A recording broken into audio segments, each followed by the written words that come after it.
Open interest పెరుగుతూ price పడిపోయిన తర్వాత మళ్ళీ చిన్న షార్ట్ కవరింగ్స్ జరుగుతున్నప్పుడు, అంటే ఓపెన్ ఇంట్రెస్ట్ పడిపోతూ ప్రైస్ పెరుగుతుంది అనుకోండి, అప్పుడు వెయిట్ చేసి మళ్ళీ ఎక్కడైతే టాప్ ఫామ్ అవుతుందో అక్కడ మళ్ళీ ఓపెన్ ఇంట్రెస్ట్ పెరగడం స్టార్ట్ అవుతుంది కదా, అప్పుడు మనం షార్ట్ సైడ్ పార్టిసిపేట్ చేయొచ్చు. దీని ఎగ్జాంపుల్ నీకు చూపిస్తాను. ఇప్పుడు నిఫ్టీలో చూడండి,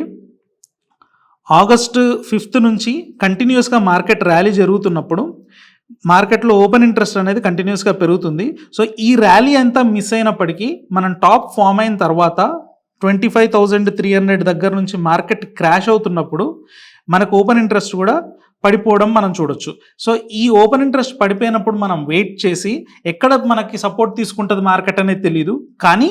మనం ఈ ఓపెన్ ఇంట్రెస్ట్ని షార్ట్ లిస్ట్లో పెట్టుకున్నాం అనుకోండి, అంటే ఇది టర్న్ అరౌండ్ అవుతూ దాంతోపాటు ప్రైస్ రివర్స్ అవుతుంది అనుకోండి, అక్కడ మనం మళ్ళీ ఎంటర్ అయినట్లయితే న్యూ హైస్ మళ్ళీ పార్టిసిపేట్ చేయడానికి, ఈ పాత ట్రెండ్లో మనం లేకపోయినా కొత్తగా రాబోయే మళ్ళీ న్యూ లెగ్లో మనం పార్టిసిపేట్ చేయడానికి